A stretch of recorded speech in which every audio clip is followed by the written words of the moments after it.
ଦିବ୍ୟ କର୍ମୀର ପାଞ୍ଚଟି ଲକ୍ଷଣ। ଦିବ୍ୟ କର୍ମୀଙ୍କର 5ଟି ଲକ୍ଷଣ କଣ? ହଁ, ଏଟା ଶ୍ରୀଅନ୍ନଙ୍କର ଗୀତା ନିବନ୍ଧ ମାଳାରୁ ଆସିଛି।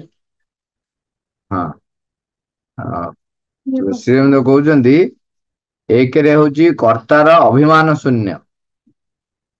କର୍ତ୍ତାର ଦିବ୍ୟ କର୍ମୀର 5ଟି ଲକ୍ଷଣ ଶ୍ରୀଅନ୍ଦ ପ୍ରଭୁ କହୁଛନ୍ତି, ଗୀତା ନିବନ୍ଧ ମାଳା ପୁସ୍ତକରେ ଏଟା ରହିଛି। ଆଉ 5ଟି ଲକ୍ଷଣ ଭିତରୁ ଗୋଟିଏ ହଉଛି କର୍ତ୍ତାର ଅଭିମାନ ଶୂନ୍ୟ। ଦ୍ୱିତୀୟଟା ହଉଛି ବାସନାରୁ ମୁକ୍ତି। ତୃତୀୟଟି ହଉଛି ଆଧ୍ୟାତ୍ମିକ ନୈର୍ବ୍ୟକ୍ତିକତା। ଆଧ୍ୟାତ୍ମିକ ନୈର୍ବ୍ୟକ୍ତିକତା। ଚତୁର୍ଥ ହଉଛି ସମତା। ପଞ୍ଚମଟା ହଉଛି ପୂର୍ଣ୍ଣ ଆନ୍ତର ପ୍ରଶାନ୍ତି ଓ ଆନନ୍ଦ। ପୂର୍ଣ୍ଣ ଆନ୍ତର ପ୍ରଶାନ୍ତି ଓ ଆନନ୍ଦ। କର୍ତ୍ତାର ଅଭିମାନ ଶୂନ୍ୟ। ଆମର ମାନେ ଯୋଉ କର୍ତ୍ତା ମୁଁ କରୁଛି ବୋଲି ସେ ଭାବ ଆଉ ରହିବନି। ଯେମିତି ଗୀତାରେ ଆକ୍ଚୁଆଲି ଆରମ୍ଭ କରାହେଇଛି କଣ ଯେ କାମର ଆରମ୍ଭ ଯେପରି ପ୍ରଭୁ କରୁଛନ୍ତି, ସେଇ ଯୋଉ ଭାବ ସବୁ କାମର ଆରମ୍ଭ ହଉଛନ୍ତି ସିଏ। ତେଣୁ ସେଠି ଲେଖୁଛନ୍ତି, ଭଗବାନ ହିଁ ହେଉଛନ୍ତି ତାର ସକଳ କର୍ମର ଅଧୀଶ୍ୱର। ସେ କେବଳ ମାଧ୍ୟମ ମାତ୍ର। ତା ଭିତରେ ଦେଇ ଏହି କର୍ମ ସବୁ ହେଉଥାଏ। କର୍ତ୍ତାର ଅଭିମାନ ଶୂନ୍ୟ ହୋଇ ଏହି ମୁକ୍ତିପ୍ରଦ ଜ୍ଞାନର ଆଲୋକରେ ସମସ୍ତ କର୍ମ କରିବା ଦିବ୍ୟ କର୍ମୀର ପ୍ରଥମ ଲକ୍ଷଣ। ତାମାନେ ମୁଁ ଆଉ କର୍ମ କରୁନାହିଁ, ଭଗବାନ କର୍ମ କରୁଛନ୍ତି। ଏଇଟା ଯୋଉ କର୍ତ୍ତାର ଅଭିମାନ ଶୂନ୍ୟ ଟା, ଏଇଟା ଗୋଟେ କମ ବଡ ଉପଲବ୍ଧି ନୁହଁ। ଏଇଟା ବିରାଟ ବଡ ଉପଲବ୍ଧି। ତେଣୁ ଏଇଟା ପ୍ରଭୁ କହୁଛନ୍ତି, ଏଇଟା ହଉଛି ଦିବ୍ୟ କର୍ମୀର ପ୍ରଥମ ଲକ୍ଷଣ। ଦ୍ୱିତୀୟ ଲକ୍ଷଣ ହଉଛି ବାସନାରୁ ମୁକ୍ତି। କାରଣ ଯେଉଁଠି ବ୍ୟକ୍ତିଗତ କର୍ତ୍ତୃତ୍ୱ ଅଭିମାନ ନାହିଁ, ସେଠାରେ ବାସନା ସମ୍ପୂର୍ଣ୍ଣ ଅସମ୍ଭବ। କାରଣ ସେଠାରେ ବାସନା କୌଣସି ଆହାର୍ଯ୍ୟ ନ ପାଇ, କୌଣସି ଅବଲମ୍ବନ ନ ପାଇ ଅବସନ୍ନ ହୋଇପଡେ, କ୍ଷୀଣ ହୋଇ ଲୋପ ପାଇଯାଏ। ଦେଖନ୍ତୁ, ଯଦି କର୍ତ୍ତାର ଅଭିମାନ ଶୂନ୍ୟ ରହିଲା ନାହିଁ, ମୁଁ ତ ଭାବ ରହିଲା ନାହିଁ, ମୁଁ କରୁଛି ବୋଲି ରହିଲା ନାହିଁ, ତେଣୁ ତାର ବାସନା ଆସିବାଟା ଅସମ୍ଭବ। ବାସନା ଆଉ ଆସିବ ହିଁ ନାହିଁ। କାମନା ବାସନା କଣ ଥାଏ? ଯୋଉଠି ନିଜର କିଛି ରହି ଯାଇଥାଏ ଇଚ୍ଛା, ଯେ ଏଇଟା ମୋର ଦରକାର, ମୋର ସେଇଟା ଦରକାର, ରୁଚି ଏସବୁ ରହିଥାଏ। ସେଇଠି ବାସନା ଟା ଆସେ। ଯେତେବେଳେ ଜଣେ ଅଭିମାନ ଶୂନ୍ୟ ହେଇଗଲାଣି, ତାମାନେ ଆଉ ସିଏ କାମ ମୁଁ ଆରମ୍ଭ କରୁନି। ସିଏ ମା ବା ପରମେଶ୍ଵର ବା ଭଗବାନ ଯାହା ଚାହୁଁଛନ୍ତି ତାହା ମୋ ଦେଇ କରଉଛନ୍ତି, ସେତେବେଳେ ଦିବ୍ୟ କର୍ମୀ ନା। ତେଣୁ ସେତେବେଳେ ବାସନା ରହିବ ନାହିଁ। ତେଣୁ ଦ୍ଵିତୀୟ ଲକ୍ଷଣ ହଉଛି ବାସନାରୁ ମୁକ୍ତି। ତୃତୀୟଟି କହିଲେ ଆଧ୍ୟାତ୍ମିକ ନୈର୍ବ୍ୟକ୍ତିକତା। ମୁକ୍ତ ପୁରୁଷର କୌଣସି ବ୍ୟକ୍ତିଗତ ଆଶା ଆକାଂକ୍ଷା ନାହିଁ। ବ୍ୟକ୍ତିଗତ ଅଧିକାରର ଭାବ ନେଇ ସେ କୌଣସି ବସ୍ତୁକୁ ଗ୍ରହଣ କରେ ନାହିଁ। ଭଗବତ ଇଚ୍ଛା ତା ପାଇଁ ଯାହା ଆଣିଦିଏ, ସିଏ ତାହା ହିଁ ଗ୍ରହଣ କରେ। ହୃଦୟ ଓ ଆତ୍ମା ଉପରେ ତାର ସମ୍ପୂର୍ଣ୍ଣ କର୍ତ୍ତୃତ୍ୱ ରହିଛି। ଏହି ଆଧ୍ୟାତ୍ମିକ ନୈର୍ବ୍ୟକ୍ତିକତା ଦିବ୍ୟ କର୍ମୀର ତୃତୀୟ ଲକ୍ଷଣ। ତାମାନେ ଆମେ କହୁଛୁ ଯୋଉଟା ଇମ୍ପର୍ସନାଲିଟି। Impersonality, but that was spiritual impersonality। ମାନେ ବ୍ୟକ୍ତି ଭାବ ଆଉ ନଥିବ। ବ୍ୟକ୍ତି ଭାବ ସେତିକି ବେଳେ ସମ୍ଭବ ହବ, ଯେତେବେଳେ ଜଣେ ଭଗବାନଙ୍କ ସହିତ ଏକାତ୍ମ ହେଇଯିବ, ସେତେବେଳେ ତା ଭିତରୁ ବ୍ୟକ୍ତି ଭାବ ଚାଲି ଯାଇକି ଏକ ଇମ୍ପର୍ସନାଲିଟି ଭାବ ବା ନୈର୍ବ୍ୟକ୍ତିକତା ଭାବଟି ଆସିବ। ସେତେବେଳେ ତାର ବ୍ୟକ୍ତିଗତ ଆଶା ଆକାଂକ୍ଷା କିଛି ନଥିବ, ବ୍ୟକ୍ତିଗତ ଅଧିକାର ଭାବ ନଥିବ। ଆଉ ତେଣୁ ତା ଭିତରେ କେବଳ ଭଗବାନ ଯାହା ଇଚ୍ଛା କରିବେ ତା ପରିପ୍ରକାଶ ହବ। ଆଉ ସେଠି ଗୋଟେ କହିଲେ ଯେ ମୁକ୍ତ ପୁରୁଷର କୌଣସି ବ୍ୟକ୍ତିଗତ ଆଶା ଆକାଂକ୍ଷା ନାହିଁ। ମୁକ୍ତ ମାନେ ଏଠି କୋଉଥିରୁ ମୁକ୍ତ କୁହା? ଏଇ ଯାବତୀୟ ଗତିବୃତ୍ତି, କାମନା ବାସନା, ଦାବୀ, ନିଜର ଭଲ ଗୁଣ ମନ୍ଦ ଗୁଣ ଏ ସବୁଥିରୁ ସେ ମୁକ୍ତ। ଚତୁର୍ଥଟି ଦିବ୍ୟ କର୍ମୀର ଚତୁର୍ଥ ଲକ୍ଷଣ ହଉଛି ସମତା। ସମତା ହଉଛି ସବୁ ଇକ୍ୱାନିମିଟି ଯୋଉଟା କହୁଛନ୍ତି, ସବୁ ସମୟରେ, ସବୁ ବିଷୟରେ, ସବୁ ପରିସ୍ଥିତିରେ ଏକ ସମଚିତ ଭାବ ବା ସମତ୍ୱ ଭାବ ତା ଭିତରେ ଥିବ। ତାକୁ ଆମେ ସହଜରେ କହୁଛୁ କଣ ନା, ଦୁଃଖରେ ଭାଙ୍ଗି ପଡୁନଥିବ କିମ୍ବା ସୁଖରେ ଉତ୍ଫୁଲ୍ଲିତ ହେଇଯାଉନଥିବ। ହୁଁ, ଏଇଟା ଆମେ ସହଜରେ କହୁଛୁ, କିନ୍ତୁ ଏଠି ସମତା ଭାବଟି ସବୁଆଡେ। ତେଣୁ ସେ ଚିତ୍ତରେ କୌଣସି ପ୍ରକାର ବିକ୍ଷୋଭକୁ ସ୍ଥାନ ନ ଦେଇ ବିଫଳତା ଓ ସଫଳତା, ଜୟ ଓ ପରାଜୟ ଉଭୟକୁ ସମାନ ଦୃଷ୍ଟିରେ ଦେଖନ୍ତି। ଖାଲି ସେତିକି ନୁହଁ, ସେ ନିଜ ଭିତରେ ସବୁ ପ୍ରକାର ଦ୍ୱନ୍ଦ୍ୱକୁ ଅତିକ୍ରମ କରି ଯାଇଛନ୍ତି, ସବୁ ଦ୍ୱନ୍ଦ୍ୱ ଭିତରେ ସମାଧାନ ଆଣିଛନ୍ତି। ଏ ସମତ୍ୱ ଭାବ ରହିଲେ ଯେକୌଣସି ପରିବେଶ ପରିସ୍ଥିତିରେ ଯଦି ମୁଁ ସ୍ଥିର ନିଶ୍ଚଳ ରହିଲି, ଅଚଞ୍ଚଳ ରହିପାରିଲି, ତେଣୁ ଚେତନାର ଏମିତି ଏକ ସ୍ଥିତିରେ ମୁଁ ପହଞ୍ଚିଯିବି ଯୋଉଠିକି ମତେ ସବୁ କାରଣର ଉତ୍ସ ମୁଁ ଜଣା ପଡିବ, ବା ସବୁ କାର୍ଯ୍ୟର କାରଣ ଗୁଡିକ ମତେ ଜଣା ପଡିଯିବ। ତେଣୁ ସେଠି ଦ୍ୱନ୍ଦ୍ୱ ବି ନଥିବ ଯେ ଏଇଟା ବାଛିବି କି ସେଇଟା ବାଛିବି, ତା ଭିତରେ ସେଟା ଆସିବ ନାହିଁ। ସେମାନେ ପରିସ୍ଥିତି ଓ ଘଟଣା ଚକ୍ରରେ ତାଙ୍କ ବିରୁଦ୍ଧରେ ଆନିତ ହୋଇଛନ୍ତି, ସେମାନଙ୍କର ବାଧା ଦ୍ୱାରା ନିୟତିର ଗତିକୁ ସାହାଯ୍ୟ କରିବା ପାଇଁ। ତା ଭିତରେ ଯୋଉ ଅବସ୍ଥା ଗୁଡିକ ଆମ ଭିତରେ ଆମେ କହୁଛୁ ଯେ ବିରୋଧାତ୍ମକ ଅବସ୍ଥା ବୋଲି, ସେଇଟାକୁ ସେ କେମିତି ଗ୍ରହଣ କରୁଥିବେ ନା, ପରିସ୍ଥିତି ଆଉ ଘଟଣା ଚକ୍ର ତା ଯୋଉ ବିରୁଦ୍ଧରେ ହଉଛି, କଣ ପାଇଁ ଆସିଛନ୍ତି ନା, ତାଙ୍କୁ ଗୋଟେ ପଦକ୍ଷେପ ଆଗକୁ ନେଇଯିବା ପାଇଁ, ବା ତାଙ୍କର ଯୋଉ ନିୟତିର ଗତି ରହିଛି ସେ ଗତିରେ ସାହାଯ୍ୟ କରିବା ପାଇଁ ରହିଛି। ସେ ଗୋଟେ ଷ୍ଟେପ ଆଗକୁ ଚାଲିଯିବ, କାରଣ ଦିବ୍ୟ ପ୍ରକୃତିରେ ସେସବୁର କୌଣସି ସ୍ଥାନ ନାହିଁ। ଦିବ୍ୟ କର୍ମୀର ପଞ୍ଚମ ଲକ୍ଷଣ ହେଉଛି, ଯାହାକି ଦିବ୍ୟ ଚେତନାର ଏକ ମୂଳ ଗୁଣ, ତାହା ହେଉଛି ପୂର୍ଣ୍ଣ ଆନ୍ତର ପ୍ରଶାନ୍ତି ଓ ଆନନ୍ଦ, ଯାହାର ଉତ୍ପତ୍ତି ଓ ସ୍ଥାୟିତ୍ୱ ପୃଥିବୀର ଅନ୍ୟ କୌଣସି ବିଷୟ ଉପରେ ନିର୍ଭର କରେ ନାହିଁ। ଏଇଠି ଅନ୍ୟ କୌଣସି ବିଷୟ ଉପରେ ନିର୍ଭର କରେ ନାହିଁ କାହିଁକି କହୁଛନ୍ତି, ଆମେ ଯୋଉ କହୁ ମତେ ଏଇଟା ମିଳିଲେ ମତେ ଆନନ୍ଦ ମିଳିବ ବା ଖୁସି ମିଳିବ, ମୋର ଏତିକି ଧନ ଥିଲେ ଖୁସି ମିଳିବ, ମତେ କ୍ଷମତା ମିଳିଲେ, ଆମେ ମଣିଷ ନା, କିଏ କ୍ଷମତାରେ ଖୁସି ପାଏ। ତେଣିକି ଯୋଉମାନେ କ୍ଷମତାରେ ଖୁସି ପାଆନ୍ତି, ସେ କେତେ ଅର୍ଥ ବ୍ୟୟ ହଉଛି ତାଙ୍କୁ କିଛି ଚିନ୍ତା ନଥାଏ। ଅର୍ଥ ଯାହା ଯାଉ, ମୋର କ୍ଷମତା ରହିବା ଦରକାର। ତେଣୁ ସେଥିରେ ସିଏ ଆନନ୍ଦ ପାଆନ୍ତି। ଏଠି ସେଇ ଆନନ୍ଦ କଥା ଏଠି କୁହାଯାଉ ନାହିଁ। ଭିନ୍ନ ଭିନ୍ନ ବସ୍ତୁରେ ଲୋକଙ୍କର ଆନନ୍ଦ ଥାଏ।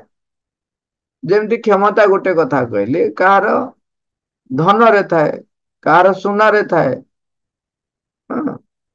ତେଣୁ ଭିନ୍ନ ଭିନ୍ନ ପ୍ରକାରର ଆନନ୍ଦ ଜଣେ ମାନେ କହେ ତାକୁ ଆନନ୍ଦ ବୋଲି, କିନ୍ତୁ ତା ସହିତ ଦୁଃଖ ରହିଥାଏ, ମିଶିକିରି ହିଁ ରହିଥାଏ।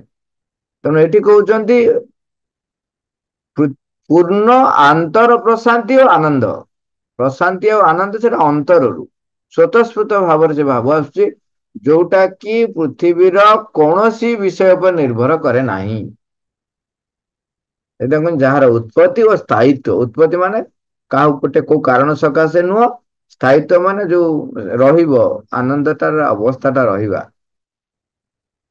ଏହି ଆନନ୍ଦ ଓ ପ୍ରଶାନ୍ତି ଦିବ୍ୟ କର୍ମର ସହଜାତ ଆତ୍ମାର ଚୈତନ୍ୟର ମୂଳ ଉପାଦାନ। ଦିବ୍ୟ ସତ୍ତାର ଏହା ହିଁ ପ୍ରକୃତ ସ୍ୱରୂପ। ଆମର ଯୋଉ ଆତ୍ମା ରହିଛନ୍ତି, ତାର ଏଇଟା ହଉଛି ଗୋଟେ ସହଜାତ ଉପାଦାନ।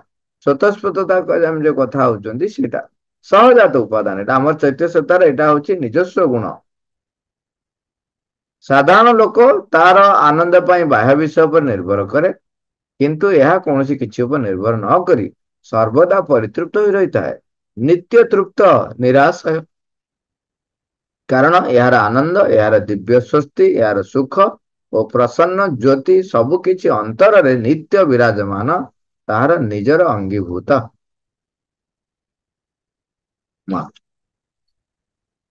ହଉ, ଗୋଟେ ଗପଟେ କହୁଛି। ଗୋଟେ ଗାଁଟେ ଥିଲା, ବହୁତ ବଡ ଗାଁ। ସେଥିରେ ଦୁଇ ଜଣ ବେପାରୀ ଥିଲେ। ଜଣେ ହଉଛନ୍ତି ଶ୍ୟାମଲାଲ, ଆଉ ଜଣେ ହଉଛନ୍ତି ଜୟଲାଲ। ବଡ ବେପାରୀ। ଉମ୍, ତାଙ୍କର ଗାଁରେ ଭାରି ଖ୍ୟାତି, କାହିଁକିନା ଧନ ବହୁତ ଅଛି। ଧନ ସମ୍ପଦ ଦୁହିଁଙ୍କର ବହୁତ। ତେଣୁ ଧନ ସମ୍ପଦ ଆସିଲେ ଯେମିତି କେଜଣଙ୍କ ପାଖରେ ଗର୍ବ ସାଙ୍ଗେ ସାଙ୍ଗେ ଆସିଯାଏ। ବହୁତ କ୍ୱଚିତ ବ୍ୟକ୍ତି ଥାନ୍ତି ଯୋଉମାନେ ଧନ ସମ୍ପଦ ଥାଇକି ମଧ୍ୟ ଗର୍ବର ଅଧିକାରୀ ନ ହେଇଥାନ୍ତି। ଏ ଦୁଇ ଜଣ ଯାକ ବଡ ବେପାରୀ, ଏବଂ ଧନ ସମ୍ପଦ ଦି ଜଣଙ୍କ ଭିତରେ ଯେହେତୁ ରହିଛି, ଦି ଜଣ ପାଖରେ ରହିଛି, ତେଣୁ ଗର୍ବ ତାଙ୍କର ବହୁତ।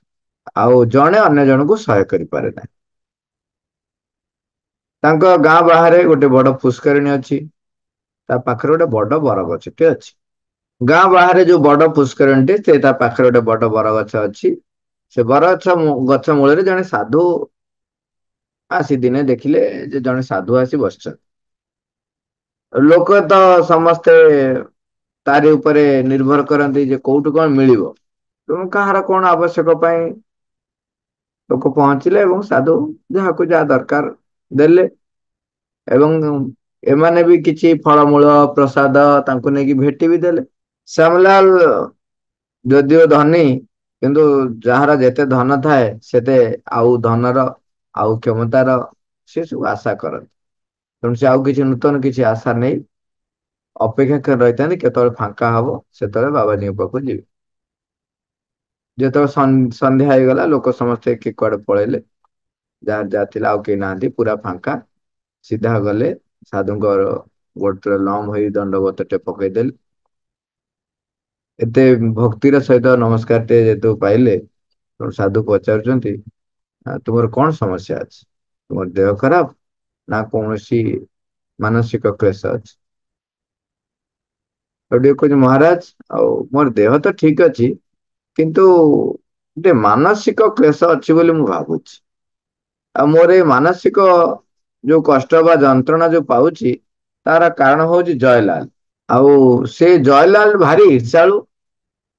ଆଉ ମତେ ସବୁବେଳେ ଇର୍ଷା କରୁଛି, ମୋର ସବୁବେଳେ ଅନିଷ୍ଟ ପାଞ୍ଚୁଛି। ଆଉ ଆପଣ ଗୋଟେ କଣ ଗୋଟେ କରନ୍ତୁ, ଯେମିତି ତାର ଗୋଟେ ବଡ ଧରনের କ୍ଷତି ହବ, ପାନେ ପାଇଯିବ ଆଉ। ମତେ ସବୁବେଳେ ମୋର ଅନିଷ୍ଟ କରୁଛି, ମୋର ଈର୍ଷା ଚିନ୍ତା କରୁଛି, ଈର୍ଷା କରୁଛି ମତେ, ଅନିଷ୍ଟ ଚିନ୍ତା କରୁଛି। ସେଠୁ ସାଧୁ କହିଲେ, ଆରେ ବାବା ଇଏ କି କଥା? ତମେ ଏପଟରେ କହୁଛ ସିଏ ତୁମର ଅନିଷ୍ଟ ପାଞ୍ଚୁଛି, କିନ୍ତୁ ତୁମେ ତାର ହିଁ କ୍ଷତି କରିବାକୁ ତୁମେ ଚାହୁଁଛ। ଆଉ ତୁମେ ଏଇଟା ଦ୍ଵନ୍ଦ କଥା କହୁଛ, ଦି ପ୍ରକାର କଥା। ଆଉ ମୁଁ ତ ଗୋଟେ ଭଲ ମଣିଷର ବି କ୍ଷତି ମନାଉଛି ନାହିଁ, ଆଉ ଗୋଟେ ମନ୍ଦ ଲୋକର କ୍ଷତି ଚାହୁଁଛି। କିଏ କହୁଛି? ଶ୍ୟାମଲାଲ କହୁଛି। ଶ୍ୟାମଲାଲ କହୁଛି, ମୁଁ ଗୋଟେ ଭଲ ଲୋକର ଯଦି କ୍ଷତି କରିଥାନ୍ତି ତାହେଲେ ଗୋଟେ କଥା। ଏ ଗୋଟେ ଖରାପ ଲୋକଟା, ତାର ହଉ ସେଇଟା କ୍ଷତି ହଉ, ସେଥିରେ ଭୁଲ କୋଉଠି ରହିଲା?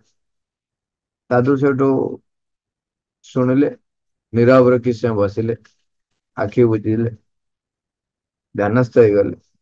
କିଛି ସମୟ ପରେ ଧ୍ୟାନରୁ ବାହାରିଲେ, କହିଲେ ଦେଖ, ଆଉ ମୁଁ ବଡ ଧରଣର କିଛି କ୍ଷତି କରେଇ ପାରିବିନି, ତେବେ ଅଳ୍ପ କିଛି କ୍ଷତି କରିବାକୁ ଚେଷ୍ଟା କରିପାରିବି।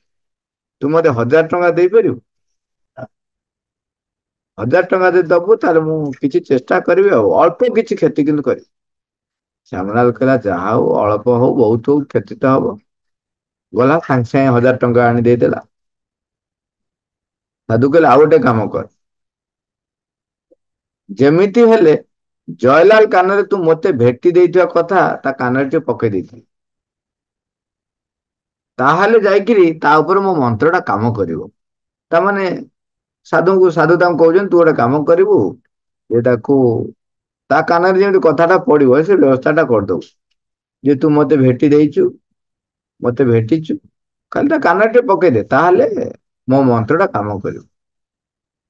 ଆଉ ସେ ତୋ କଥା ଶୁଣିକି ମୋ ପାଖକୁ ଆସିବ। ଆସିଲେ ମନ୍ତ୍ର ଟା ପୁରା ଦମ ରେ କାମ କର। ହଉ ଯା, ଆଉ କାଲି ତୁ ଠିକ ସୂର୍ଯ୍ୟୋଦୟ ବେଳକୁ ଏଠିକି ଆସିବୁ। ଇଏ ଗଲା, ତାର ଅଧଘଣ୍ଟା ଘଣ୍ଟାଏ ପରେ ଜୟଲାଲ ଆସି ପହଞ୍ଚିଗଲା। ସିଏ ସେମିତି ଗୋଟେ ବଡ ଦଣ୍ଡବତରେ ପକେଇଲା। କହିଲା, ଆଉ ମହାରାଜ, ମୋର ଗୋଟେ ବଡ ଶତ୍ରୁ ଅଛି। ଆଉ ଶ୍ୟାମଲାଲ ସେ ଆପଣଙ୍କୁ ଆସି ଭେଟିଥିଲା। ଆଉ ମୋ ବିରୁଦ୍ଧରେ କିଛି କହିନି ତ? କାହିଁକିନା ଇଏ ଖବର ମାନେ ପଠେଇ ଦେଇଛି ଖବର ପହଞ୍ଚିଗଲାଣି ଯେ ଶ୍ୟାମଲାଲ ଆସି ପହଞ୍ଚିଛି ବୋଲି। ତେଣୁ ଜୟଲାଲ ଆସି ହାଜର। ଆଉ ସେ ମୋ ବିରୁଦ୍ଧରେ କଣ କହିଛି କି?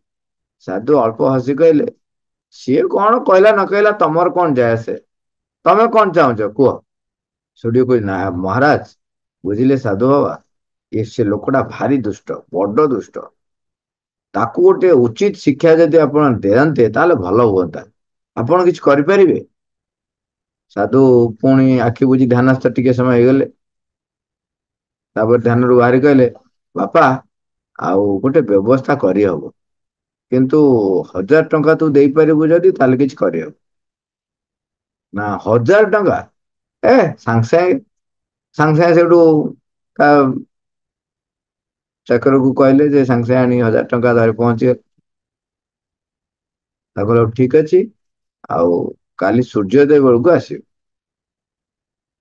ତା ପରଦିନ ଠିକ ସୂର୍ଯ୍ୟୋଦୟ ହେଇଗଲା। ସୂର୍ଯ୍ୟୋଦୟ ହେଲା ବେଳକୁ ସେମାନେ ଶ୍ୟାମଲାଲ ଆଉ ଜୟଲାଲ ଆସି ପହଞ୍ଚିଲେ। ବର୍ତ୍ତମାନ ମୋର ପ୍ରଶ୍ନ, ସାଧୁ କେମିତି ଦି ଜଣଙ୍କର ଅମଙ୍ଗଳ ଚିନ୍ତା କରିବା ପାଇଁ ବା ଅମଙ୍ଗଳ ବା କ୍ଷତି କରିବା ପାଇଁ ସାଧୁ କେମିତି ଗୋଟେ ନିର୍ଭର ପ୍ରତିଶ୍ରୁତି ଦେଇକି ପଳେଇଲେ? ମାନେ ନିର୍ଭର ପ୍ରତିଶ୍ରୁତି ଦେଇଦେଲେ କଣ ଠିକ କଲେ କି? ତମର ସେ ସତରେ ସାଧୁ ନା ସାଧୁ ନୁହଁ? ମୋର ଏଇଟା ହେଲା ପ୍ରଶ୍ନ। ହଁ, ପ୍ରକୃତରେ ମଜା କଥା ହଉଛି କଣ, ସାଧୁ ସେଠୁ ସୂର୍ଯ୍ୟୋଦୟ ବେଳକୁ ସେ ଦି ଜଣ ସାଧୁ ନାହାନ୍ତି। ସେଇଆ। ଗୋଟେ ଖଣ୍ଡିଏ କାଗଜ ସେଠି ଲେଖା ହେଇକି ରହିଛି, କଣ ନା ତୁମେ ତୁମ ଦୁହିଁଙ୍କ ଅନୁରୋଧ ଅନୁସାରେ ପରସ୍ପରର କ୍ଷତି କରିବା ପାଇଁ 1000 ଟଙ୍କାର ମୁଁ କ୍ଷତିରେ ତୁମକୁ ପକାଇଲି। ହଁ। ଆରେ ଇଏ ଆ ପାଖରୁ 1000 ଟଙ୍କା ନେଲେ, ତା ପାଖରୁ 1000 ଟଙ୍କା ନେଲେ, ତେଣୁ ଉଭୟଙ୍କର ହଁ। କ୍ଷତି। ସାଧୁ କାହାରି କ୍ଷତି କରିନାହାନ୍ତି। ହଁ। ପ୍ରକୃତ କଥା ହେଲା ସାଧୁ କାହାରି କ୍ଷତି ଦି ଜଣଙ୍କର ଅନର୍ଥ ଚାହିଁଲେ ନା, ସେ ସେଥିପାଇଁ କାହାରି କିଛି କରିଦେବେ ନା। ନାଇଁ, ସେ ଦି ଜଣଙ୍କୁ କାହାରି କାହାରି କିଛି ପ୍ରକୃତ କଥା ହଉଛି ସେ କାହାରି ଅନର୍ଥ ଚାହିଁ ନାହାନ୍ତି, କାହାରି କ୍ଷତି ହଁ। କରିନାହାନ୍ତି। ଯେହେତୁ ଏମାନେ ଚାହୁଁଥିଲେ ତାଙ୍କର ମାନେ ଜଣେ ଅନ୍ୟ ଜଣଙ୍କର କ୍ଷତି ବୋଲି, ସେ ତାଙ୍କରି ହଁ। ଠାରୁ 1000 ଟଙ୍କା ଯୋଉ ନେଲେ, ତେଣୁ ହଁ। ଦେଖିକି ତାଙ୍କର 1000 ଟଙ୍କା କ୍ଷତି ହେଲା। ହଁ, ତାର କ୍ଷତି ହେଲା 1000, ଆର କ୍ଷତି ହେଲା 1000। ନିଜର ନିଜ ଦ୍ୱାରା କ୍ଷତି ହେଲା। ସିଏ ମୁଁ 1000 ଟଙ୍କା ଦେଲି, ମୋର କ୍ଷତି ହେଲା। ମୁଁ ଯୋଉ ଅନ୍ୟର କ୍ଷତି ପାଞ୍ଚୁଥିଲି, ମୁଁ ହିଁ 1000 ଟଙ୍କା ଲସ୍ କଲି।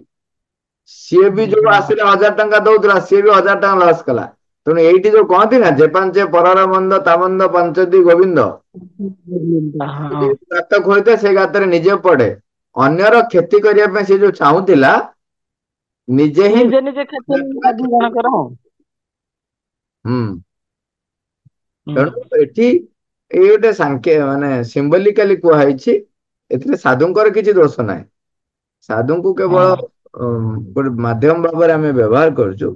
ତେଣୁ ଏଠି ଆକ୍ଚୁଆଲି କୁହାହଉଛି ଯେ, ତେଣୁ ତମେ ଅନ୍ୟର କ୍ଷତି କରିବାକୁ ଯୋଉ ଯାଉଛ, ସେତେବେଳେ ପ୍ରକୃତରେ ନିଜର ହିଁ ତୁମେ କ୍ଷତି କରିଥାଅ। ତେଣୁ ଆମେ ପ୍ରାର୍ଥନା କରିବା ମାଙ୍କୁ ଯେ ଆମ ନିଜର ସବୁବେଳେ ଅଗ୍ରଗତି କେମିତି ହଉ, ମାଙ୍କର କୃପା ଆମ ପାଖରେ ସବୁବେଳେ ରହୁ, ସେଇ ପ୍ରାର୍ଥନା କରି ଆଜି ରହିବା। ମା, ଥ୍ୟାଙ୍କ ୟୁ ଅଲ୍।